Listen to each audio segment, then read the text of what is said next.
We'll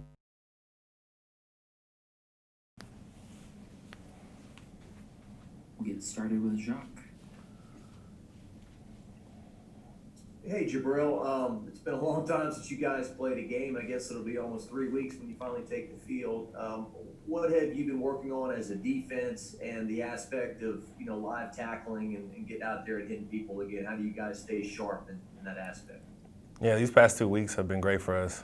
Being off, it's helped the development in the younger guys and getting more reps, and something that they wouldn't see if we were continuing on playing each weekend. But as far as live tackling and everything, we've been just going against each other and just making each other better.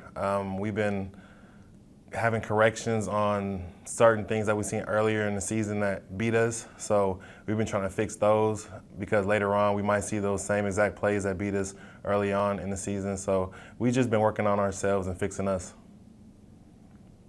Hey Jabril, hope you're doing all right, man. I guess just, one question I had was, going back to the Auburn game, it seemed like Micah really kind of had a breakout performance for him, after kind of rotating in there with Damone for a while. I mean, just what have you seen from Micah in that game, and then also in the weeks since, trying to adapt to a potential starting role moving forward?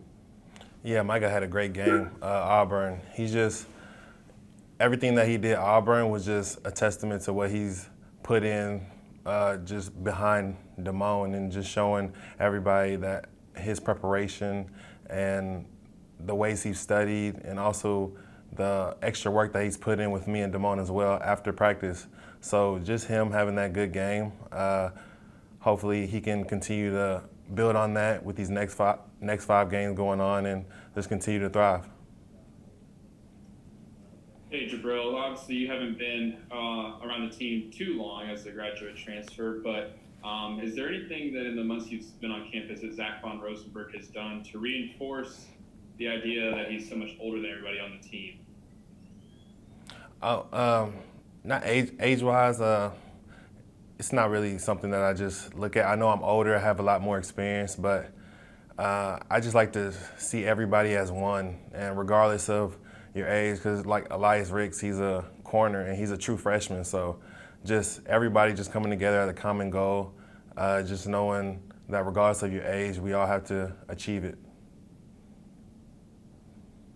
Jabril, last week, when was the first time you heard the Alabama game was going to be postponed and that Arkansas was next? And, I mean, how did you react to that initially? Yeah, I heard of rumors throughout the week, but we didn't really hear about it until Wednesday. And early on, Monday and Tuesday, we were preparing and getting ready for them, regardless of what was happening and the amount of players out. But we were prepared to play them regardless of our situation. Hey, Jabril, want to get your thoughts on having to sit for the last couple of weeks coming off to Auburn. Sometimes you can flush it and move to the next game. Well, there hasn't been a next game for now 3 weeks, and just that bad taste in your mouth. And here you are, your season's at 2-3, and it could go in a lot of different directions, and you want to hopefully put your best foot forward Saturday and get this thing kind of rectified. Yeah, it's felt like fall camp for us all over again with these extra weeks, but it's something that was good for us. It helped a lot of players get more healthy, and just helped us come together as a team and bond and just get better with the plays. And I think this is something that we're going to go into Arkansas and just show people that these last 2 weeks were good for us, and you can see as a program we developed. Hey Jabril, this is Josh Sibley with Louisiana Ground Football. Coach O had mentioned earlier this week that you guys had issues with force and setting the edge. What have you seen over the past few weeks on film with communication issues, especially with that and with those calls? Yeah, basically it's just been technique-wise. It's something that we've been working on these past off weeks, technique and getting our eyes right. But once we get that down, we'll not have that problem anymore of setting the edge. Jabril, Terrace Marshall has told us his mentality more than once is to kill the guy across from him, whoever's trying to defend him. I just want to know, can you speak to that kind of edge that Terrence had, and did he kind of have some of that edge when he spoke to you guys as a team yesterday or whenever it was. Yeah, Terrace, he gave us a great word and continuing to thrive and just telling the younger guys that this isn't over. We can still have our record be above positive and everything. But Terrace, he brings a fiery edge to us. He doesn't say much, but you know when he goes out on the field, he's all about business, and it's business for him, just like for everybody else on the team. So he's one of those guys that is a main leader on our team, and we all look up to him.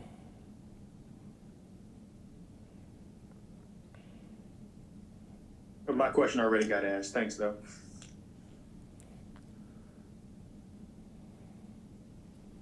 Hey, Jabril, two questions. I mean, the first one, just yesterday you got invited to the Senior Bowl. I mean, what was that to you, and what did it mean to get that invite? Yes, getting an invite to the Senior Bowl is a great honor. It's something not a lot of guys have the opportunity to accept. And just once Coach Panamsky told me about the Senior Bowl, I automatically wanted to accept it because it's something that you can't pass up, especially with COVID and everything that's been going on. So the coaches, they haven't been able to come and see us in person. So this will be one of the main chances, like the GMs and everything are able to see us in person. So it's a great opportunity that I couldn't pass up. Yeah, I mean, it's good news for you. And throughout the week, I mean, I'm sure you kind of spoke to this earlier, and it's kind of a separate question, but I mean, on the field during practice, are there any? Was it strange that there were different people on the field, or like what? How did you handle that? Like, what could you kind of share those experiences on the practice field where it's kind of different?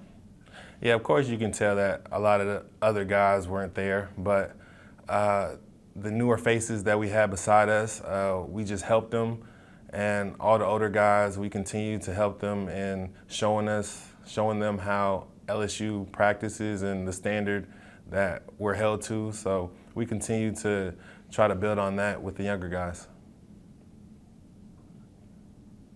One more question about the Senior Bowl, about the NFL. Scouts have not been allowed to watch y'all practice. They've not been scouts at practice. We haven't been there, so. Oh no, they haven't. Yeah. And can you talk about what you've seen of Felipe Franks and what he's brought to their offense, the Arkansas quarterback? Yeah, Felipe, he's a great athlete. He's one of those guys that's not scared to pull it down and run, but he's also has a great arm. And also going back to Florida, you can see what he did at Florida. And he's brought his game from Florida over to Arkansas. So he's a great athlete. He has good weapons around him, pretty good running backs and receiving corps. So just trying to contain him and stop what he wants to do would be something that we're going to focus on this week, going on this Saturday. Hey, Jabril, I guess, also one of the challenges with not having some of your starters there, some of your other defensive guys, just kind of, being able to build, that camaraderie, from a disappointing Auburn game. I'm guessing just kind of, as they were quarantining, and you don't have to speak on anybody specifically, are you able to communicate with those guys that are quarantining and missing practice, and just kind of maybe some things you guys have discovered on the field without them and something that they could translate into this week? I mean, how has that whole process been? Yeah, even though the guys were quarantining, they were still watching film, watching our practices, getting up to speed on things. They just couldn't be there physically. So technology has helped a lot during this whole process of having guys quarantining, and most of the guys are back now. So they're all up to speed, if not. We'll end with William. Jabril, I had a question about, Arkansas's offense, and I wanted to get you mentioned some of the improvements you felt like you have maybe made the last couple of weeks with their shifts and motions. That gave you all problems early in the year, being out of position, misalignments. How do you feel like going in and trying to match what they do, in, the discipline it takes to match, to play their offense? Yeah, it can be difficult if you're not aligned properly. They go fast. They're one of the fastest teams to get on the ball and set in the SEC. So just us, we're playing field and boundary. So whoever's to the field, you just get there right away and then look for the call. And goes the same for the boundary. So just keeping it simple in that aspect of getting aligned will help us during the play.